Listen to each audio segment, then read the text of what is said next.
வணக்கம், வந்தாச்சு உங்க பவர் பேக் பாட்காஸ்டர் பவித்ரா. இன்னைக்கு நம்ம வானம் வாழம் சேனல்ல சீசன் 4 கான்ஃபரன்ஸ் சீரீஸ் எபிசோட் 5ல என்ன பார்க்க போறோம்? டூ ஹார்ட் திங்ஸ் அப்படிங்கிற தலைப்புல தான் நிறைய அழகான விஷயங்கள், நிறைய சுவாரஸ்யமான விஷயங்கள் பார்க்க போறோம். இந்த கான்ஃபரன்ஸ் சீரீஸ் பர்சனலா எனக்கு பயங்கரமான மாற்றங்கள் ஏற்பட்டிருக்கு அப்படின்னு சொல்லலாம். அதுவும் கான்ஃபிடன்ஸ் அப்படிங்கிற ஒரு விஷயம் எனக்குள்ள இருந்த விஷயத்தையே பயங்கரமா மாத்தி அப்படியே திருப்பி போட்டு தாக்கி எடுத்துச்சுன்னு சொல்லலாம். ஸோ உங்களுக்கு எப்படி இருந்துச்சு இந்த கான்ஃபரன்ஸ் சீரீஸ்? புதுசான விஷயங்கள் கேட்ட மாதிரி இருந்துச்சா, இல்லை பெர்ஸ்பெக்டிவ் டிஃப்ரென்ஸ் ஆச்சா, இல்லைன்னா எனக்கு அதெல்லாம் ஆல்ரெடி தெரியும்ப்பா அதே மாதிரி தான்ப்பா இருக்கு அப்படிங்கிற மாதிரி இருந்துச்சா? உங்களோட ஃபீட்பேக் எதுவாக இருந்தாலும், உங்களோட சஜஷன்ஸ் எதுவாக இருந்தாலும் நீங்க தாராளமாக ஷேர் பண்ணலாம். ஸோ நீங்க எங்க ஷேர் பண்ணணும் அப்படிங்கறத அந்த இன்ஸ்டாகிராம் பேஜஸையும் அந்த மெயில் ஐடியும் நான் கீழே டிஸ்கிரிப்ஷன்ல கொடுக்குறேன், செக் பண்ணிக்கோங்க. ஸோ அந்த ஒரு நோட்டோட இந்த எபிசோடுக்குள்ள போகலாம். ராக்ஸி என்ன சொல்றாங்க அப்படி பாத்தீங்கன்னா, நம்ம சின்ன வயசுல புது புது விஷயங்கள் பண்ணுவோம் இல்லைங்களா? நம்ம அது புது கஷ்டமான விஷயம், ஈஸியான விஷயம் அப்படிங்கறத பார்க்க தள்ளி புது விஷயமா பண்ணலாம்ப்பா அப்படின்னு சொல்லி ஒரு கியூரியாசிட்டியோடய ஒரு இன்ட்ரெஸ்டோடய நம்ம பண்றோம். ஆனா அது வளர வளர கொஞ்சம் கொஞ்சமா குறைஞ்சி, அந்த கியூரியாசிட்டி குறைஞ்சி நமக்குள்ள ஒரு பயம் பதட்டம் ஏற்பட்டு, சரி ஓகே இவ்வளோ பயமா இருக்கு, நமக்கு கான்ஃபிடன்ஸ் இல்லை, நம்ம அப்படியே பண்ணாமலே விட்டுறலாம் அப்படின்னு சொல்லி நம்மளுக்கு பிடிச்ச விஷயங்களையோ இல்லை நம்ம கஷ்டமா பார்க்கக்கூடிய விஷயங்களையும் நம்ம பண்ணாம விட்டுடுறோம் இல்லைங்களா? அதுக்கு நிறைய காரணங்கள் இருக்கலாம். அந்த காரணங்கள்ல ஒரு சில காரணங்கள் ராக்ஸி சொல்லிருக்காங்க. ஸோ அவங்க சொன்னதை நான் இப்ப சொல்ல போறேன். ஃபர்ஸ்ட் இவங்க என்ன சொல்றாங்க பாத்தீங்கன்னா, வி அக்யூமுலேட் நெகட்டிவ் எக்ஸ்பீரியன்சஸ் அப்படின்னு சொல்றாங்க. அதாவது ஒரு ஸ்பீச் நீங்க கொடுக்கணும் சரிங்களா? உங்களுக்கு வந்து அசைன் பண்ணாங்க, நீங்க ஒரு ஸ்பீச் கொடுக்கணும் அப்படின்னு. ஆனால் அந்த ஸ்பீச் கொடுக்கறதுக்கு முன்னாடி சொதப்பன ஸ்பீச்சஸ் எல்லாம் உங்களுக்கு ஞாபகம் வருதுன்னு வச்சுக்கோங்களேன். அப்போ என்ன ஆகும்? நம்மளுக்கு ஒரு பயம் ஏற்படும். ஐயோ அன்னைக்கு திக்கி திணறணுமே, அந்த மாதிரி நம்ம நாளைக்கு திணறிட்டா என்ன பண்றது அப்படின்னு சொல்லி உங்களுக்கு யோசிச்சு சரி ஓகே நம்மளுக்கு கான்ஃபிடன்ஸ் இல்லை, நம்மளுக்கு பயமா இருக்கு, நம்ம இதை விட்டுருவோம் அப்படின்னு சொல்லி நீங்க கொடுக்க வேண்டிய ஸ்பீச்சை நீங்க கொடுக்காமலே போகிறதுக்கான வாய்ப்புகள் இருக்கு இல்லைங்களா? ஸோ ஆனால் நம்ம அந்த ஸ்பீச் ப்ரெசன்டேஷன் முன்னாடியே சின்ன வயசுல ஒரு நல்ல ஸ்பீச் கொடுத்துருப்போம், சூப்பராக பேசியிருப்போம், செம்மையாக ப்ரிப்பேர் பண்ணியிருப்போம். ஆனால் அந்த விஷயம் ஞாபகம் வராது. சில நேரங்களில் நம்மளுக்கு அதே மாதிரி இருக்கிற பாஸ்ட் நெகட்டிவ் எக்ஸ்பீரியன்ஸ் ஞாபகம் வந்து நம்மளோட கான்ஃபிடன்ஸ் குறைஞ்சி அதனால நம்ம கஷ்டமான விஷயங்கள் பண்ணாமல் இருக்கோம் இல்லைங்களா? ஸோ இதை தான் we accumulate negative and traumatic experiences அப்படின்னு சொல்கிறாங்க. ஸோ அடுத்ததான் என்ன ரீசன் சொல்கிறாங்க அப்படின்னு பார்த்தீங்கன்னா, we have an increased awareness of risk அப்படின்னு சொல்கிறாங்க. ஸோ இதில் என்ன சொல்கிறாங்க அப்படின்னு பார்த்தீங்கன்னா, நம்மளுக்கு வளர வளர ஒரு விஷயத்த பண்றதுனால ஏற்படக்கூடிய ரிஸ்க்ஸ் நமக்கு தெரியும். ஃபார் எக்ஸாம்பிள், இப்போ ஒரு சின்ன குழந்தை நடக்க கத்துக்கிட்டுன்னு வச்சுக்கோங்களேன், அந்த குழந்தைக்கு நடந்தா என்ன ஆகும், நடந்து பேலன்ஸ் எல்லாம் கீழே விழுந்தா என்ன ஆகும் அப்படிங்கிறது தெரியாது. நம்ம நடக்க ட்ரை பண்ணுவோம், விழுந்தா பரவாயில்ல, திரும்ப எழுந்து திரும்ப நடப்போம் அப்படிங்கிறது தெரியும். ஆனா அதே நல்லா நடக்கிற ஓடுற ஒரு பர்சன், நல்லா ஒரு அடல்ட் மாதிரி இருக்காங்கன்னு வச்சுக்கோங்களேன், அந்த பர்சன் கிட்ட போயிட்டு நீங்க ஃபிளிப் பண்ணுப்பா அப்படின்னு சொன்னா நம்ம பண்ணுவோமா? பண்ண மாட்டோம். செஞ்சு எப்படி சொல்றதுன்னா பயம் வரும், ஒரு பதட்டம் வரும். நம்ம வந்து தப்பா கிப்பா பண்ணி எதனா ஒரு எலும்பு உடஞ்சிருச்சுன்னா என்ன ஆவறது, எதனா ஒரு கையில கால ஸ்ட்ரெயின் ஏற்பட்டுச்சுன்னா என்ன ஆவறது, சதப்பிடிப்பு தசைப்பிடிப்பு என்று 1008 பிடிப்புகள் நன்றால் என்ன செய்வது அப்படின்னு சொல்லி அதோட ரிஸ்க்ஸும் நம்மளுக்கு தெரியறதுனால புது புது விஷயங்கள் ட்ரை பண்றதுக்கு பயங்கரமா பயப்படுறோம் இல்லைங்களா?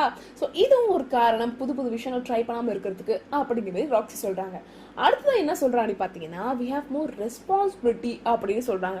ஒரு சின்ன குழந்தை இருக்குன்னு வச்சுக்கோங்களேன், அந்த குழந்தைக்கு வந்து ஒரு புது விஷயம் பண்றதுனால, ஒரு ஜன்னல் ஏறி கீழே விழுறதுனால அடிபட்டுருச்சுன்னா என்னோட பொறுப்புகளை யார் செய்யுது அப்படிங்கிற மாதிரி பெருசா தோணாது இல்லைங்களா? ஏன்னா அந்த குழந்தைய பாத்துக்கிறது வேணா இன்னொருத்தருக்கு பொறுப்பா இருக்கலாம், ஆனா அந்த குழந்தைக்குன்னு பெருசா பொறுப்புகள் இல்லை அப்படிங்கிறதுனால அது பெருசா அந்த குழந்தைக்கு நம்மளோட ரெஸ்பான்சிபிலிட்டி யார் பண்ணுவோம் அப்படிங்கிற ஒரு எண்ணம்லாம் இருக்காது. ஆனா ஒரு அடல்ட்டுக்கு அப்படி கிடையாது.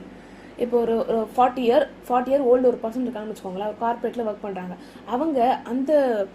அவங்க ஒர்க்ல தப்பு பண்ணிட்டாங்க, இல்லை புதுசா ஒரு விஷயத்த பண்ணி இதெல்லாம் சொதப்பிட்டாங்க அப்படின்னா, என்னை வந்து இந்த வேலையில எதனா தப்பு பண்ணி என்னை வேலை விட்டு அனுப்பிச்சிட்டாங்கன்னா நான் என்ன பண்றது, என் குழந்தை என் குடும்பங்களை யார் பாத்துக்கிறது, ஐயோ என்ன பண்றது தெரியலையாப்பா, சரி ஓகே நம்ம புதுதான விஷயங்களை பண்ணாமே இருக்கலாம் அப்படின்னு சொல்லி அங்க வந்து நம்ம பேக் வாங்கிறதுக்கான காரணமா இருக்கிறது நம்ம ரெஸ்பான்சிபிலிட்டி அப்படிங்கிறது தான். ஸோ இந்த மாதிரி ரெஸ்பான்சிபிலிட்டியை நம்ம வந்து வச்சுக்கிறதுனாலையும், ரெஸ்பான்சிபிலிட்டி அப்படிங்கிறது அது வந்து இட்ஸ் பார்ட் ஆஃப் லைஃப். ஆனால் அந்த ரெஸ்பான்சிபிலிட்டினாலையுமே நம்மளோட கான்ஃபிடன்ஸ் குறைய வாய்ப்புகள் இருக்கு. நம்ம புது புது விஷயங்கள் ட்ரை பண்ணாம பின்னாடி ஸ்டெப் பேக் பண்றதுக்கான வாய்ப்புகள் இருக்கு அப்படிங்கிற மாதிரி சொல்றாங்க. ஸோ ஓகேப்பா, இப்போ வந்து இந்த விஷயங்கள்லாம் இருக்குது, எனக்கும் இதெல்லாம் புரியுது. இது ஒரு விஷயங்கள்லாம் நானும் புது விஷயங்கள்லாம் பண்ணாம இருக்கிறேன், எனக்கு கஷ்டமா படுற விஷயங்கள் பண்ணாம இருக்கிறேன். ஸோ இப்போ வந்து நான் வந்து புது புது விஷயம் ட்ரை பண்ணணும், ஆனால் நான் சேஃபாகவும் இருக்கணும். அதுக்கு என்ன பண்ணுறது அப்படிங்கிற மாதிரி ஒரு கேள்வி வரலாம். அதுக்கு தான் ராக்ஸி மைண்ட் செட்டை பற்றி இங்கே சொல்கிறாங்க. ராக்ஸி என்ன சொல்கிறாங்க அப்படின்னு பார்த்தீங்கன்னா, 2 வகையான மைண்ட் செட் இருக்குது. ஒன்று ஃபிக்ஸட் மைண்ட் செட், இன்னொன்று க்ரோத் மைண்ட் செட் அப்படின்னு சொல்கிறாங்க. ஃபிக்ஸட் மைண்ட் செட் அப்படின்னா என்னென்னா, ஒரு விஷயத்த நீங்கள் பண்ணும்பொழுது அந்த விஷயத்தில் நீங்கள் பண்ணி அதை நீங்கள் கற்றுப்பீங்க. இதுதான் வந்து லைஃபோட ப்ராசஸ் இருக்கும் இல்லைங்களா. ஆனால் இந்த ஃபிக்ஸட் மைண்ட் செட் இருக்கிற பர்சன் எப்படி இருப்பாங்க அப்படின்னு பார்த்தீங்கன்னா, என்னோட திறமை இவ்வளோதான், என்னோட இன்டெலிஜென்ஸ் இவ்வளோதான், நான் வந்து வளரவே மாட்டேன் அப்படிங்கிற மாதிரி அவங்களுக்கே தெரியாமல் அவங்க கூட வச்சுருப்பாங்க. அப்படி இருந்தாங்க அப்படின்னா ரொம்ப ரொம்ப கஷ்டமான விஷயம். ஏன்னா இப்போ ஒரு பர்சன் இருக்காங்கன்னு வச்சுக்கோங்களேன், அவங்க வந்து எனக்கு இவ்வளோதான் திறமை இருக்குது, நான் என்ன தான் எஃபர்ட் போட்டாலும் என்ன தான் ப்ராக்டிஸ் பண்ணாலுமே எனக்கு இவ்வளோதான் எஃபர்ட், இவ்வளோதான் எனக்கு டேலண்ட் இருக்கும் அப்படின்னு ஃபிக்ஸ் பண்ணிட்டாங்கன்னு வச்சுக்கோங்களேன், அவங்கள என்ன நீங்கள் சொன்னாலுமே அவங்களை வந்து மோட்டிவேட் பண்ண முடியாது. ஆனால் ஒரு பர்சன் இருக்காங்க, அவங்களுக்கு வந்து நான் இப்போ ஒரு விஷயத்த கற்றுக்கிட்டு இருக்கேன், நிறைய தப்பு பண்ணுறதா பரவாயில்ல, நான் கற்றுக்கிறேன், நான் வந்து செம்மையாக வளர போகிறேன் நான் அப்படிங்கிற மைண்ட் செட்டில் இருக்க ஒரு பர்சன் கிட்ட போயிட்டு உங்களால் முடியும், நீங்கள் ட்ரை பண்ணுங்கள், முயற்சி பண்ணுங்கள், ப்ராக்டிஸ் பண்ணுங்கள், வந்துடும் அப்படின்னு அவங்ககிட்ட சொன்னீங்கன்னு வச்சுக்கோங்களேன், அவங்க க்ரோத்தை நோக்கின ஸ்டெப்ஸ் எடுப்பாங்க, அவங்க எஃபர்ட்ஸ் போடுவாங்க, ப்ராக்டிஸ் பண்ணுவாங்க, அவங்க வளருவாங்க இல்லைங்களா. ஸோ இதுதான் 2 வகையான மைண்ட் செட்டையும் ராக்ஸி சொல்றாங்க. ஸோ ஃபிக்ஸட் மைண்ட் செட் உங்களுக்கு இருந்துச்சு, என்னோட டேலண்ட் இவ்வளோதான், என்னோட இன்டெலிஜென்ஸ் இவ்வளோதான், நான் என்னதான் எஃபர்ட் போட்டாலும் வேஸ்ட்டு, நான் வளர மாட்டேன் அப்படிங்கிற மாதிரி ஒரு ஃபிக்ஸடாக மைண்ட் செட் இருந்துச்சு அப்படின்னா உங்களால் வளர முடியாது. ஆனால் அதுவே உங்களுக்கு ஒரு க்ரோத் மைண்ட் செட் இருக்கு, நான் வந்து எஃபர்ட் போட்டா, நான் வந்து ஹார்ட் ஒர்க் பண்ணனா, ஒரு விஷயத்த திரும்ப ப்ராக்டிஸ் பண்ணனா, ஒரு விஷயத்த செஞ்சு தப்பு பண்ணனா அந்த தப்புல நல்லா கற்றுக்க முடியும், நல்லா வளர முடியும் அப்படிங்கிற மாதிரி ஒரு மைண்ட் செட் இருந்துச்சுன்னு வச்சுக்கோங்களேன், நீங்கள் சூப்பராக செம்மையாக வளரலாம் அப்படிங்கிற மாதிரி ராக்ஸி அவர்கள் சொல்கிறாங்க. நான் வளர பிறந்தவள், இல்லைனா நான் வளர பிறந்தவன், நான் வந்து வளர போகிறேன், ஒரு க்ரோத் மைண்ட் செட் இதுக்கப்புறம் நான் செட் பண்ண போகிறேன், அதுக்கான வழிகள் என்ன, அதுக்கான விஷயங்கள்லாம் நான் என்ன பண்ணணும், என்னென்ன புரிஞ்சுக்கணும் அப்படிங்கிற மாதிரி உங்களுக்கு ஒரு கேள்வி வரலாம். அதுக்கும் ராக்ஸி சொல்கிறாங்க. ஸோ இவங்க என்ன சொல்கிறாங்க அப்படி பார்த்தீங்கன்னா, நீங்கள் க்ரோத் மைண்ட் செட்டை டெவலப் பண்ணுறதுக்கு ஒரு சில புரிதல்கள் இருக்கணும் அப்படின்னு சொல்கிறாங்க. ஸோ இவங்க முதல்ல என்ன சொல்கிறாங்க அப்படின்னு பார்த்தீங்கன்னா, we are all a work in progress அப்படின்னு சொல்கிறாங்க. அதாவது இது முன்னாடி ஒரு சில எபிசோட்ஸ்லாம் சொல்லியிருக்கேன். என்ன சொல்லியிருக்கேன், என்ன ஏஜ் ஆனாலுமே என்ன ரோல் போனாலுமே நம்மளுக்கு கற்றுக்கிறது அப்படின்னு எதனா ஒன்று இருந்துகிட்டே தான் இருக்க போகுது இல்லையா. நீங்கள் மேனேஜர் ஆனாலும் சரி, சீனியர் மேனேஜர் ஆனாலும் சரி, ஒரு அசோசியேஷனுக்கு டைரக்டரே ஆனாலும் சரி, ஒரு சில விஷயங்கள் நம்ம கற்றுக்கிட்டே தான் இருக்க போகிறோம், புது புது விஷயங்களை கற்றுக்கிட்டே தான் இருக்க போகிறோம். அதுதான் கற்றது கைமண் அளவு கல்லாதது உலகளவு அப்படின்னு சொல்றாங்க. அதனால உங்களுக்கு ஒரு விஷயம் தெரியல, உங்களுக்கு ஒரு விஷயம் ரொம்ப புதுசா இருக்கு, இல்லாட்டி தடுமாறுறீங்க, அதுல வந்து நீங்க ஃபெயில் ஆகுறீங்க அப்படின்னா அதை வந்து என்னடா இது எனக்கு இவ்வளோ நாள் இருந்து எனக்கு இது கூட தெரியலையே, இவ்வளோ நாள் பண்ணியுமே இது எனக்கு தெரியலையே அப்படின்னு அதை வந்து ரொம்ப வருத்தப்பட்டோ இல்லை உங்களுக்கு திட்டியோ நீங்க பார்க்காம அதை ஒரு ஆப்பர்ச்சுனிட்டி டு க்ரோவா பாக்குறீங்க, அதாவது வளர்ச்சியை நோக்கின ஒரு வாய்ப்பா நீங்க பாக்குறீங்க அப்படின்னா அது வந்து இன்னும் உங்க லைஃபை பெட்டர் ஆக்கும், இன்னும் உங்க லைஃபை இன்னும் சூப்பரா பியூட்டிஃபுல்லா ஆக்கும்.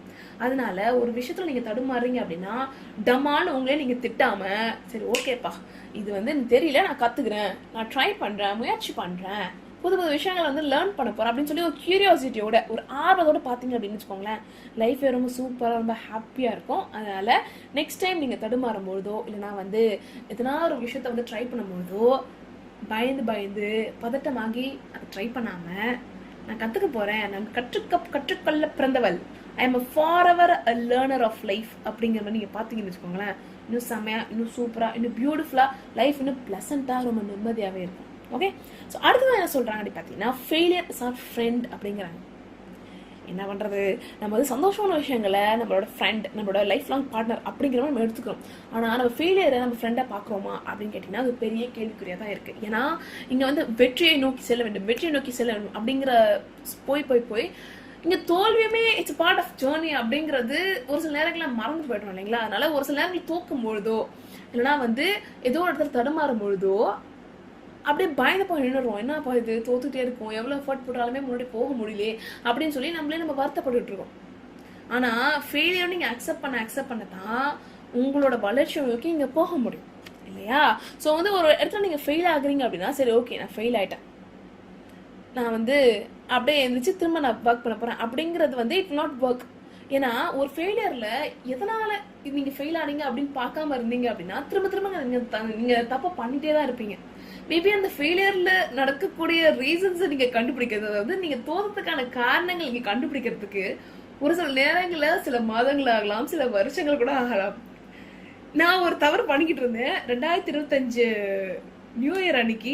அந்த ஒருத்தவர்கிட்ட கேட்டுருக்கேன், ஒரு பர்சன் கிட்ட கேட்டிருக்கேன், சரிங்களா? என் ஃப்ரெண்டு கிட்ட கேட்டிருக்கேன், நான் ஏன் தோத்து போயிட்டு இருக்கேன் எனக்கு தெரியல, அவ்வளோ எஃபர்ட் போட்டுமே, இவ்வளோ ஹார்ட் ஒர்க் போட்டுமே, ஏன் இல்லை நான் தோத்து போறேன், நீ சொல்லு அவங்க கிட்ட கேட்டிருக்கேன். அவங்க அப்படியே என்னையே பாக்குறாங்க, ஏழை நீ தோத்து போறேன்னா உனக்கே காரணம் தெரியல, எனக்கு எப்படிலாம் தெரியும் அப்படிங்கிற பேர் அந்த நபர் என்னை பார்த்துட்டு இருக்காங்க. இப்போ 2025 எண்டிங்ல I almost found out the reason. சரி ஓகே, இதனால தான் நம்ம தோக்குறோம் போல இருக்கு அப்படின்னு. அது தோக்குறதுக்கான காரணம் எனக்கு ஓரளவுக்கு இப்போ புரிஞ்சிருச்சுன்னு வச்சுக்கோங்களேன். ஸோ இதுக்கப்புறம் இதனாலதான் நம்ம தோக்குறோம் போல இருக்கு அப்படின்னு சொல்லி அந்த காரணங்களை எப்படி சரி பண்றது அப்படிங்கறத நோக்கின ஒரு பயணமா தான் இருக்க போது 2026. அதனால நீங்க தோக்குறீங்க அப்படின்னா நீங்க எஃபர்ட் போடணும், ஹார்ட் ஒர்க் போகணும் அப்படிங்கறத தாண்டி ஃபர்ஸ்ட் நீங்க ஏன் தூக்குறீங்க, அதுக்கான காரணம் என்ன அப்படின்னு நீங்க கண்டுபிடிச்சிங்கன்னு வச்சுக்கோங்களேன். அதுக்கப்புறமா ஒரு கிளியரான விஷனோட அடுத்த தடவை நீங்க ட்ரை பண்ணும்போது இன்னும் சூப்பரா ட்ரை பண்ண முடியும், இன்னும் நிதானமா ட்ரை பண்ண முடியும். அதே மாதிரி உங்களை நீங்க திட்டிக்காம சரி ஓகே இதுதான் காரணமா நான் வந்து இதை மாத்திக்கிறேன், இதுல இருந்து நான் கத்துக்கிறேன் அப்படின்னு சொல்லி உங்களுக்கே நீங்க ஒரு ஃப்ரெண்டா இருந்து ப்ரொசீட் பண்ண முடியும். அந்த ஃபெயிலியரை உங்களால அக்செப்ட் பண்ணிக்க முடியும் உங்களை நீங்க திட்டாம. அதனால ஃபர்ஸ்ட் காரணம் என்ன அப்படிங்கறத கண்டுபிடிங்க. ஸோ அதுக்கு முன்னாடி ஒரு சில விஷயங்களை சொல்றாங்க ராக்ஸி செய்யறதுக்கு. So how to deal with failure அப்படின்னு சொல்லி ஒரு டாபிக் கொடுத்துருக்காங்க. அதுல ஒரு 7 பாயிண்ட் சொல்லியிருக்காங்க. ஃபர்ஸ்ட் இவங்க என்ன சொல்றாங்க பாத்தீங்கன்னா அக்னாலேஜ் த ஃபெயிலியர் அப்படிங்கிறாங்க. அதாவது ஒரு இடத்துல நீங்க ஃபெயில் ஆகும்போது அக்னாலேஜ் பண்ணுங்க, அதை அக்செப்ட் பண்ணுங்க. டமால் உங்களே நீங்க அடுத்தடுத்து திட்டிக்காம சரி ஓகே இந்த தப்பு நடந்துச்சா ஃபைன், இட்ஸ் ஆல் இந்த பார்ட் ஆஃப் கேம் அப்படிங்கிற மாதிரி அதை அக்செப்ட் பண்ணிக்கோங்க. ஏன்னா மனுஷங்க அந்த தப்பு செய்ய நடக்கத்தானே செய்யும் இல்லையா? அதனால தப்பு நடந்தா அக்செப்ட் பண்ணிக்கோங்க. அடுத்தது என்ன சொல்றாங்க பாத்தீங்கன்னா give your self permission to feel அப்படிங்கிறாங்க. நம்ம வந்து ஃபெயில் ஆகும்பொழுது நம்ம வந்து ஏதாவது ஒரு இடத்துல தடுமாறும் பொழுதோ ஒரு பதட்டமோ ஒரு பயமோ ஒரு வருத்தமோ இருக்கத்தான் செய்யும். அதை வந்து ஃபீல் பண்றதுக்கான பெர்மிஷன் உங்களுக்கே நீங்க கொடுங்க அப்படின்னு சொல்றாங்க. அடுத்ததான் என்ன சொல்றாங்க பாத்தீங்கன்னா அனலைஸ் வாட் வென்ட் ராங் அப்படிங்கிற, அதாவது 3வது ஸ்டெப்ல தான் இதனால தப்பு நடந்துச்சு அப்படிங்கறத அனலைஸ் பண்ண சொல்றாங்க. இது ரொம்ப ரொம்ப முக்கியமான பாயிண்ட். முன்னாடி சொல்லியிருந்த மாதிரி தான் அந்த காரணம் என்ன அப்படிங்கறத கண்டுபிடிச்சாதான் நம்ம அடுத்த செய்யும்போது தோக்காமையோ இல்லாட்டி இன்னும் பெட்டரா நம்ம செய்ய முடியும் இல்லையா? ஸோ அதனால காரணம் என்ன அப்படிங்கறத கண்டுபிடிங்க, அது எதனால ஃபெயில் ஆச்சு அப்படிங்கறத பாருங்க. அடுத்ததான் என்ன சொல்றாங்க பாத்தீங்கன்னா reframe the failure as a lesson.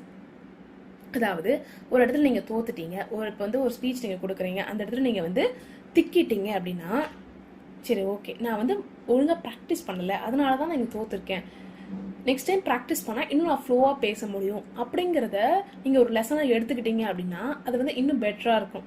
So நான் தோத்துட்டேன் நான் திக்கி பேசிட்டேன் அதனாலதான் தோத்துட்டேன் அப்படின்னு சொல்லி நீங்க தோல்வியை மட்டுமே ஃபோக்கஸ் பண்ணாம அதோட சொல்யூஷன் என்ன, அதுல இருந்து என்ன நீங்க கத்துக்கலாம் அப்படிங்கறத நீங்க பாத்தீங்கன்னா இன்னும் பெட்டரா இருக்கும். ஸோ அதனால அந்த ஃபெயிலியரை லெசனா நீங்க வந்து ரீஃப்ரேம் பண்ணுங்க, அதுல இருந்து கத்துக்கக்கூடிய அந்த கீ பாயிண்ட்டை நீங்க வந்து கண்டுபிடிங்க அப்படிங்கிற மாதிரி சொல்றாங்க. அடுத்ததான் create a plan for development. இதுல என்ன சொல்றாங்க பாத்தீங்கன்னா சரி ஓகே இந்த தவறு நடந்துச்சு, இதுக்கப்புறம் அந்த தவறு நடக்காம இருக்கிறதுக்கு நான் என்ன பண்ணணும், இல்லைன்னா இந்த தவறை இன்னும் பெட்டரா நான் வந்து ரிசல்ட் கொண்டு வரணும் அப்படின்னா நான் என்ன பண்ணணும் அப்படிங்கிறதுக்கான ஒரு பிளான் ரெடி பண்ணுங்க அப்படின்னு சொல்றாங்க. ஃபார் எக்ஸாம்பிள் இப்போ நீங்க இங்கிலீஷ் நீங்க பேச தடுமாறுறீங்க அப்படின்னா ஒரு இடத்துல வந்து வார்த்தைகள் வர மாட்டேங்குது, கிராமட்டிக்கல் மிஸ்டேக்ஸ் பண்றீங்க அப்படின்னா சரி ஓகே நான் என்ன பண்ணலாம், நியூஸ் பேப்பர் படிக்கலாமா, இல்லைனா பாட்காஸ்ட் கேட்கலாமா, இல்லைனா படங்கள் பார்க்கலாமா, அந்த மாதிரி என்ன விஷயங்கள் பண்ணா என்னோட இங்கிலீஷ் டெவலப் ஆகும் அப்படிங்கிற மாதிரி நீங்க பாத்தீங்கன்னா அதுக்கப்புறமா ஒரு ஸ்டெப்பை நீங்க பிளான் போட்டு அதுக்கப்புறமா நீங்க டெவலப் ஆகலாம் இல்லையா? ஸோ அதனால கிரியேட் பிளான் ஃபார் டெவலப்மெண்ட், ஒரு பிளானை கிரியேட் பண்ணுங்க அப்படின்னு சொல்றாங்க. அடுத்து என்ன சொல்றாங்க பாத்தீங்கன்னா முக்கியமான ஒரு point, B kind to your self அப்படின்னு சொல்றாங்க. ரொம்ப ரொம்ப முக்கியமான விஷயம். ஏன்னா ஒரு விஷயத்த நம்ம ட்ரை பண்ணும்போது ஒரு தோல்வி ஏற்படும் பொழுதோ பல நேரங்கள் நம்மளே நம்ம திட்டிச்சா இது கூட நம்மளுக்கு தெரியலையே அப்படின்னு நம்ம நினைச்சுக்கிறோம். ஒரு ஹியூமனா இருந்தா தவறுகள் நடக்கத்தான் செய்யும். இது வந்து நான் பல முறை இந்த எபிசோட்லயே நான் சொல்லிக்கிட்டு இருக்கேன். பட் இது வந்து ஒரு ஹியூமனா இருந்தா தோல்விகள் அப்படிங்கிறது ஒரு part of life. That is how we learn இல்லையா? நம்ம வந்து அப்படிதான் நம்ம கத்துப்போம் எல்லா விஷயங்களுமே. நடக்க பழங்கினதுல இருந்து, ஓட பழங்கினதுல இருந்து, பேச ஆரம்பிச்சதுல இருந்து, வார்த்தைகள் பேச ஆரம்பிச்சதுல இருந்து, நம்ம எந்த மொழியாதாலுமே சரியே ஃபர்ஸ்ட் தவறுகள் பண்ணி அதுக்கப்புறமா கத்துக்கிட்டு தானே இவ்வளவு தூரம் வந்திருக்கோம். அதனால இனிமேலும் அப்படிதான் இருக்க போகுது. ஆனா என்ன நம்ம கொஞ்சம் கவனமா இருக்க போறோம் அவ்வளவுதான். அதனால be kind to yourself, மென்மையா பொறுமையா இருங்க, உங்களை நீங்க ரொம்ப திட்டிக்காதீங்க. ஓகே, அடுத்து என்ன சொல்றாங்க பாத்தீங்கன்னா ரொம்ப ரொம்ப முக்கியமான விஷயம், மூவ் ஆன். ஒரு ஃபெயிலியர் நடந்துச்சு அப்படின்னா அதுலேயே ரொம்ப ஓட்டிக்கிட்டு இல்லாமல் அதுலேயே மூழ்கி இருக்காமல், சரி ஓகே இந்த ஃபெயிலியர் நடந்துருச்சு, நான் அடுத்தது நான் வந்து பெட்டராக பண்ண போகிறேன், நான் வந்து அதுக்கான ப்ரோக்ரஸ் நான் வந்து பண்ண போகிறேன் அப்படிங்கிற மாதிரி அடுத்த ஒரு விஷயத்தை நோக்கி போகணுமே தவிர்த்து அதுலேயே ஸ்டிக்கன் ஆகி இருக்கக்கூடாது. ஓகே, அடுத்ததா மூணாவதா ராக்ஸி என்ன சொல்றாங்கன்னு பார்த்தீங்கன்னா, கெட் கம்ஃபர்டபுள் வித் டிஸ்கம்ஃபர்ட் அப்படின்னு சொல்கிறாங்க. அதாவது ஒரு புது சில விஷயங்கள் பண்ணும்போது, ஒரு கஷ்டமான விஷயங்கள் அப்படின்னு நம்ம கன்சிடர் பண்ணுறோம் இல்லைங்களா, அந்த விஷயங்கள் பண்ணும்போது ஒரு மாதிரி டிஸ்கம்ஃபர்டபுளான ஃபீலிங் வரலாம், அதாவது அன்கம்ஃபர்டபுளான ஃபீலிங் வரலாம், ஒரு பதட்டம், ஒரு பயம், ஒரு ஒரு நர்வஸ்னஸ் எல்லாம் இருக்கலாம் இல்லைங்களா. இந்த விஷயத்தையும் கம்ஃபர்டபுளாக மாற்றலாம் அப்படிங்கிற மாதிரி சொல்கிறாங்க. ஸோ இதுக்கு ஃபர்ஸ்ட்டாக என்ன சொல்கிறாங்கன்னு பார்த்தீங்கன்னா, ரீஃப்ரேம் நர்வ்ஸ் அஸ் எக்ஸைட்மெண்ட் அப்படின்னு சொல்கிறாங்க. அதாவது அந்த பதட்டத்தை எக்ஸைட்மெண்ட்டாக மாற்றுங்க, அந்த பதட்டத்தை ஒரு ஒரு ஆர்வமாக மாற்றுங்க அப்படிங்கிற மாதிரி சொல்கிறாங்க. ஒரு ப்ரெசன்டேஷன் உங்களுக்கு ஒரு அசைன் பண்ணுறாங்க, ஒரு 20 பேர் முன்னாடி நீங்கள் ப்ரெசென்ட் பண்ணணும், ஒரு பிபிடி மூலயமா ஒரு ஒரு பிரச்சனைக்கான சொல்யூஷன் நீங்கள் ப்ரெசென்ட் பண்ணணும் அப்படின்னு சொல்கிறாங்க.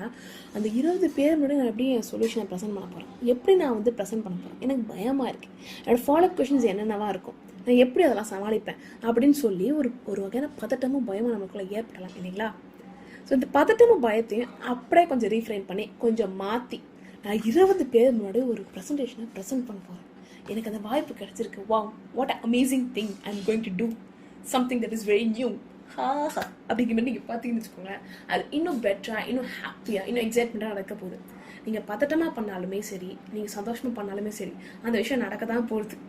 ஒரு ஒரு கோட் கூட நான் ரீசெண்டாக படிச்சிருந்தேன், நீங்கள் வந்து ஜாலியாக வேலை பார்த்தாலுமே இல்லை ஸ்ட்ரெஸ்ஸாக வேலை பார்த்தாலுமே உங்களுக்கு வரப்போகிற சம்பளம் வரதான் போகுது, நல்லா ஜாலியாக வேலை பாருங்க அப்படின்னு சொல்லியிருப்பாங்க. அது வந்து இட்ஸ் நாட் அபவுட் ரொம்ப கேஷுவலாக டெட்லைனாக அப்புறம் பார்த்துக்கலாம் அப்படின்றது கிடையாது. ஆனால் ரொம்ப பதட்டமாக ரொம்ப ஸ்ட்ரெஸ்ஃபுல்லாக பார்க்குறது பதிலாக ஜாலியாக வேலை பாருங்கள், ரொம்ப ஹாப்பியாக வேலை பாருங்கள் அப்படிங்கிறத அவங்க சொல்லியிருப்பாங்க. அதே மாதிரி தான் இங்கேயும் நீங்கள் வந்து பதட்டமாக இருந்தாலும் சரி இல்லாட்டி ஹாப்பியாக அந்த விஷயத்தை பார்த்தாலும் சரி அந்த விஷயம் நடக்க தான் போகுது. அப்படிங்கிற போது நம்ம ஜாலியாக பார்க்கலாமே இல்லை நான் சொல்கிறது. இதே மாதிரி ஒரு விஷயம் வந்து ரீசெண்டாக ஒரு ஃபியூ வீக்ஸ் முன்னாடி நடந்துச்சுன்னு சொல்லலாம். எனக்கு அந்த மாதிரி ஒரு வாய்ப்பு கிடச்சிது. அந்த டைமில் நானும் கொஞ்சம் பதட்டமாக தான் இருந்துன்னு வச்சுக்கோங்களேன். ஆனால் வந்து அதுதான் இந்த விஷயங்கள்லாம் இப்போ தெரியாது, இல்லைனா நம்ம இந்த எக்ஸைட்மெண்ட்டை பயன்படுத்திட்டோம். இட்ஸ் ஓகே, இதை கற்றுக்கிட்டு நான் நெக்ஸ்ட் டைம் பயன்படுத்த போகிறேன். ஸோ நீங்கள் இனிமேல் உங்களுக்கு ஒரு வாய்ப்பு கிடைக்குது, ஒரு ஹார்டான விஷயம் பண்ணுறதுக்கான வாய்ப்பு கிடைக்குது, ஆனால் அந்த இடத்துல பயம் வருது அப்படின்னா இதை ஞாபகம் வச்சுக்கோங்க, அந்த பதட்டத்தை அப்படியே எக்ஸைட்மெண்ட்டாக மாற்றுங்க, அதுக்கப்புறமா சூப்பராக செமையாக ஜாலியாக பண்ணுங்கள். ஏன்னா இதே விஷயம் இப்போ பாட்காஸ்ட் ஆரம்பிக்கிறதுக்கு முன்னாடி எனக்கு வந்துச்சு, இதை எப்படி பண்ண போகிறோம் அப்படிங்கிற ஒரு பதட்டம் வந்துச்சு. ஆனால் இதை நம்ம செம்மையாக பண்ண போகிறோம், இது எப்படி பண்ண போகிறோம்னு நம்மளுக்கு தெரியலையே, ரொம்ப ஆர்வமாக இருக்கே. பிகாஸ் இந்த கான்ஃபரன்ஸ் சீரீஸோட ஃபைனல் எபிசோடு செம்மையாக இருக்க போகுது, இது சூப்பராக நம்ம பேச போகிறோம் அப்படிங்கிற ஒரு எக்ஸைட்மெண்ட்டே என்னையே நான் வந்து எக்ஸைட்டடாக மாற்றி ஒரு எக்ஸைட்மெண்ட்டை உருவாக்கி தான் இந்த எபிசோடை நான் பண்ணுறேன். அதனால் இந்த எபிசோடோட நீங்கள் ஒரு எக்ஸாம்பிளாக எடுத்துக்கலாம், to convert nervousness into excitement. Okay, அடுத்ததான் என்ன சொல்கிறாங்கன்னு பார்த்தீங்கன்னா, விசுவலைசேஷன் அண்ட் மென்டல் ரிஹர்சல் அப்படின்னு சொல்கிறாங்க. அதாவது ஒரு விஷயத்த நம்ம ஒரு முறை பண்ணும்போது பயமாக இருக்கும், 2வது முறை 3வது முறை பண்ணும்போது ரொம்ப ஜாலியாகிடும் இல்லைங்களா, அது ரொம்ப பழக்கப்பட்ட விஷயமா இருக்கும். அதே மாதிரி இப்போ ஒரு விஷயத்த உங்களுக்கு ஒரு வாய்ப்பு கொடுக்குறாங்க, ஃபஸ்ட்டு நீங்கள் அதை பண்ணணும், ஆனால் அது நீங்கள் முன்னாடி பண்ணுறதுக்கான வாய்ப்புகள் இல்லை. அது எப்படி சொல்கிறது, ஃபார் எக்ஸாம்பிள் இப்போ வந்து நீங்கள் வந்து ஒரு 200 பேருக்கு முன்னாடி நீங்கள் ஒரு ஸ்பீச் கொடுக்கணும் சரிங்களா. ஆனால் அன்றைக்கி ஒரு நாள் மட்டும் தான் அந்த 200 பேரும் கூடுவாங்க, ஆனால் அதான் உங்களுக்கு ஃபர்ஸ்ட் டைம் இருக்க போகுது. அப்படின்னா நீங்கள் என்ன பண்ணலாம் அப்படின்னா, உங்களுக்கே நீங்கள் ஒரு மென்டல் ரிஹர்சல் கொடுத்துக்கலாம். நீங்களே கண்ணை மூடி இமேஜின் பண்ணலாம், அந்த 200 பேரும் ஒரு ஸ்டேஜில் உட்காந்துருக்காங்க, நீங்கள் ஸ்டேஜில் நின்று பேசுகிறீங்க. உங்களுக்கு எப்படி பேசணும், கான்ஃபிடண்ட்டாக தைரியமாக அப்படி சூப்பரான எனர்ஜியில் பேசணும். அப்படின்னா நான் கான்ஃபிடண்ட்டாக சூப்பரான எனர்ஜியில் நான் வந்து பேசுகிறேன் அப்படிங்கிற மாதிரி நீங்கள் விஷுவலைஸ் பண்ணணும். அந்த 200 பேரும் உங்களோட ஸ்பீச் ரொம்ப ஆர்வமாக கேட்குற மாதிரி நீங்கள் விஷுவலைஸ் பண்ணணும் சரிங்களா. அந்த டைமில் நீங்கள் எல்லா டீட்டெயில்ஸுமே சேர்த்து தான் விஷுவலைஸ் பண்ணணும். நீங்கள் எப்படி ஃபீல் பண்ணுறீங்க, உங்கள் பாடி எப்படி ஃபீல் ஆகுது, நீங்கள் எப்படி கான்ஃபிடென்ட்டாக ஃபீல் பண்ணி நீங்கள் அதை ப்ரெசென்ட் பண்ணுறீங்க, எப்படி நீங்கள் பேசுகிறீங்க அப்படிங்கிற எல்லா டீட்டெயிலிங்கோடவும் நீங்கள் விஷுவலைஸ் பண்ணீங்க அப்படின்னா அந்த ரியாலிட்டி இருக்குது இல்லைங்களா, நீங்கள் அந்த அன்றைக்கி நீங்கள் நிஜமாலே பேசுவீங்க இல்லைங்களா, அது வந்து ரொம்ப ஃபெமிலியராக இருக்கும். ஸோ அப்போ வந்து இன்னும் கான்ஃபிடண்ட்டாக இருக்கலாம். ஸோ அதனால் முன்னாடியே உட்காந்து விஷுவலைஸ் பண்ணுங்கள். இது வந்து நான் இன்னொரு புக்லேயும் படிச்சிருக்கேன், அதாவது the universe has your back அப்படின்னு கேப்ரியலா பெர்ன்ஸ்டைன் எழுதின புக்லேயும் இது சொல்லியிருப்பாங்க. அவங்க வந்து ஸ்பீச் கொடுக்கும்பொழுது இந்த மாதிரி முன்னாடியே ஒரு ரிஹர்சல் பண்ணிடுவாங்க, மைண்டில் ரிஹர்சல் பண்ணிவிட்டு அவங்க வந்து பேசுவாங்க. ஸோ அதனால் இன்னும் பெட்டரான ஒரு கிளாரிட்டி இருக்கும் அவங்களோட ஒர்க்கில், அவங்களோட ஸ்பீச்சில். அதே மாதிரி நீங்களும் ட்ரை பண்ணி பாருங்கள், கண்டிப்பாக இது ஹெல்ப் பண்ணும் சரிங்களா. ஸோ அந்த ஒரு நோட்டோட இந்த எபிசோட் வந்து ஒரு எண்டுக்கு வருது. அண்ட் ஒரு சில முக்கியமான ஒரு கோட்ஸையும் இவங்க சொல்லியிருக்காங்க, அதை நான் உங்ககிட்ட ஷேர் பண்ண போகிறேன். ஸோ ஃபர்ஸ்ட் இவங்க என்ன சொல்கிறாங்கன்னு பார்த்தீங்கன்னா, okay, instead of seeing challenges as reflections of our inadequacy, we start to see them as opportunities for growth அப்படின்னு சொல்கிறாங்க. இது வந்து ரொம்ப ரொம்ப முக்கியமான விஷயம். அந்த அதோடைய நான் சொல்லியிருக்க மாதிரி தான், நம்ம வந்து ஒரு விஷயத்த வந்து தடுமாறும்பொழுதோ இல்லைனா வந்து ஒரு விஷயத்தில் ஃபெயில் ஆகும்பொழுதோ நம்மளுக்கு இது தெரியலையே, நம்மக்கிட்ட இது இல்லையே அப்படின்றது மாதிரி பார்க்காம நம்ம க்ரோத்தோட ஆப்பர்ச்சுனிட்டியாக பார்த்தோம்னா, நம்ம வளர்ச்சிக்கான ஒரு வாய்ப்பாக பார்த்தோம் அப்படின்னா இன்னும் பெட்டராக இருக்கும் அப்படிங்கிற மாதிரி சொல்லியிருப்பாங்க. அடுத்து இன்னொன்று என்ன சொல்லியிருக்காங்க பார்த்தீங்கன்னா, true confidence is not about never feeling afraid, it's about choosing to move forward in spite of it. அதாவது நீங்கள் கான்ஃபிடென்ட்டாக இருக்கணும், கான்ஃபிடன்ஸோடு இருக்கணும் அப்படின்னா நீங்கள் பயப்படக்கூடாதுன்னு அர்த்தம் கிடையாது. எனக்கு பயம் வரதான் செய்யும், பதட்டம் இருக்க தான் செய்யும், பரவாயில்ல நான் பண்ணுறேன் அப்படின்னு ஒரு தில்லோட ஒரு கரேஜோட பண்ணுறீங்க இல்லைங்களா, அதுதான் ட்ரூ கான்ஃபிடன்ஸ் அப்படின்னு சொல்கிறாங்க. இதை நான் வந்து காலேஜ் படிக்கும்போது நான் பண்ணியிருக்கேன் சரிங்களா.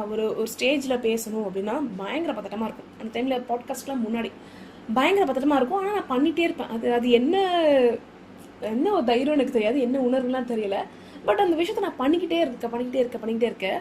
ஒரு கட்டத்தில் I was able to take lectures in காலேஜில் லெக்சர் எடுப்பேன். லெக்சர் அப்படின்னா என் கிளாஸில் இருக்க அந்த 50 பேர் நான் உட்காந்து எல்லா கதையும் பேசி ஃபன் பண்ணுற அந்த 50 பேர் உட்காந்து நான் எடுக்கிற கிளாஸை கவனிப்பாங்க.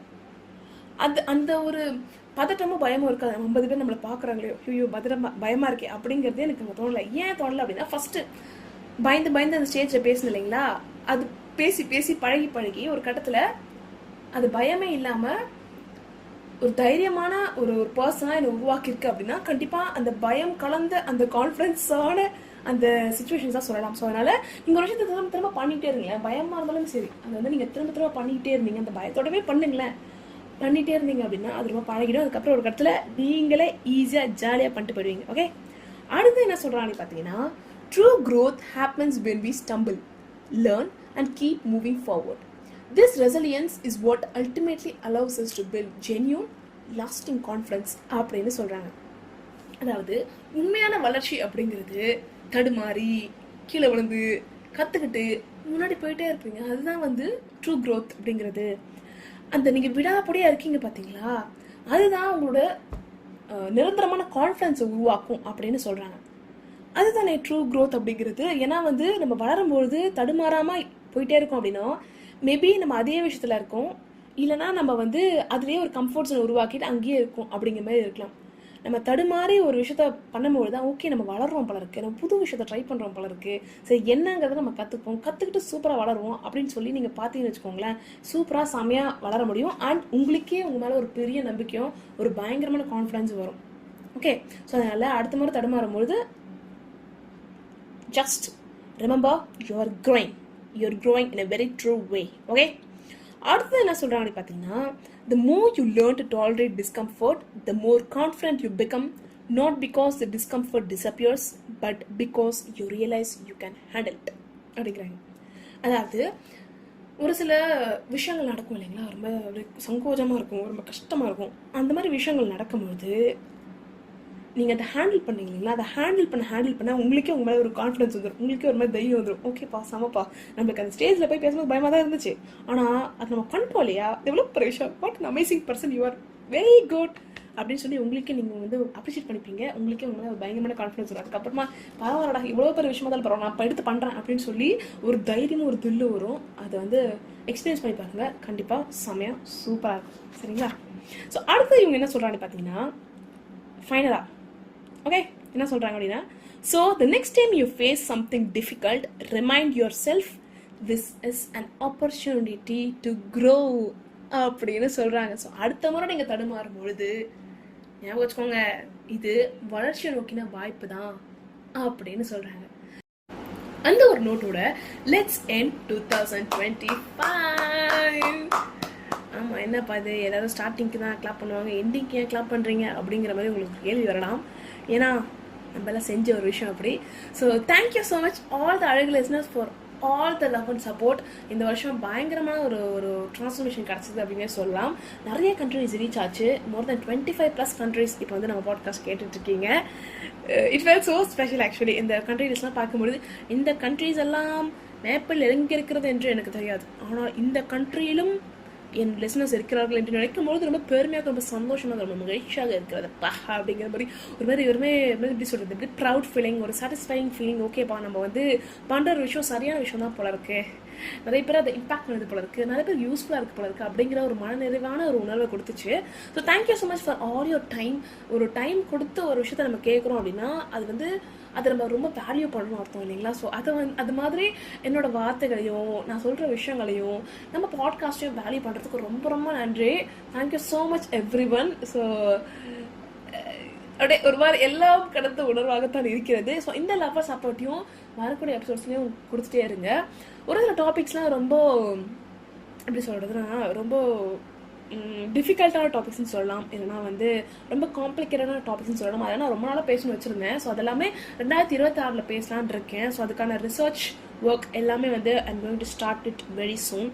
ஸோ அதெல்லாமே சேர்த்தும் அண்ட் புது விஷயங்கள் சேர்த்தும் ரொம்ப நிதானமாக, ரொம்ப மகிழ்ச்சியாக மேல் செக்ஷுவல் ஹராஸ்மெண்ட் ஒரு எபிசோட் பண்ணியிருந்தோம் இல்லைங்களா, அதே மாதிரி ரொம்ப டீப்பான டாபிக்ஸ், ரொம்ப கேர்ஃபுல்லாக பேசுகிற டாபிக்ஸ்னு சொல்லலாம், ரொம்ப சமுதாயத்துக்கு தேவையான டாபிக்ஸ்னு சொல்லலாம். அந்த மாதிரி நிறைய டாபிக்ஸ் தலைப்புகள் எழுதி வச்சுருக்கேன். ஸோ உங்களுக்கு எதனா சஜஷன் இருந்தாலும் நீங்கள் தாராளமாக ஷேர் பண்ணலாம். நான் அந்த லிஸ்ட்டில் வந்து ஆட் ஆன் பண்ணிப்பேன். ஸோ அதை ஒரு நோட்டோட நான் அப்படியே கிளம்புறேன். உங்களுக்கு எல்லாருக்குமே ரேப்டு நம்ம ஸ்பாட்டிஃபை கொடுத்துருவாங்க இல்லையா, ரேப்டு உங்களுக்குலாம் வந்திருக்கும். அதே மாதிரி இங்கே கிரியேட்டர்ஸ்க்கும் பாட்காஸ்டர்ஸ்க்கும் ஒரு ரேப்டு வரும். அதாவது நம்ம இந்த வருஷத்தில் என்னென்ன பண்ணியிருக்கோம், யாரெல்லாம் இந்த பாட்காஸ்ட் கேட்டிருக்காங்க, எந்த கண்ட்ரிலாம் கேட்டிருக்காங்க, டாப் 5 யார் அப்படிங்கிற மாதிரி விவரங்கள்லாம் போட்டு நம்ம வானன்வாழ் நமக்கு வந்திருக்கு. ஸோ அது எல்லாத்தையும் நான் ஸ்க்ரீன்ஷாட் எடுத்து நான் வந்து வானன்வாழமில் போஸ்ட் பண்ணுறேன். நீங்கள் வந்து செக் பண்ணி பாருங்கள். So again thank you so much for all your love and support. இந்த அன்புக்காக, இந்த நம்பிக்கைக்காக இன்னும் நிறைய விஷயங்கள் உங்களுக்காக நான் கொடுக்க காத்துக்கிட்டு இருக்கேன். So until then, this is Pavithra signing off. நன்றி ஃபார் போனால் வராது பொழுதுவன கிடைக்காது என்று இருக்கும் உங்கள் நேரத்தை என் வார்த்தைகளுடன் செலவிடுவதற்கு. மனசு பிடிச்ச மனசார செய்யுங்க. நிறைய லவ்வோட, நிறைய காதலோட, நிறைய நம்பிக்கையோட செய்யுங்க. இது போன்ற வேறொரு அழகான எபிசோடில் சந்திக்கும் வரை, அடுத்த வருடத்தில் சந்திக்கும் வரை, பேச்சால் வார்த்தைகள் பிரபஞ்சத்தை பளபளப்பாக்கும் பவித்ரா சைனிங் ஆஃப். பாய்.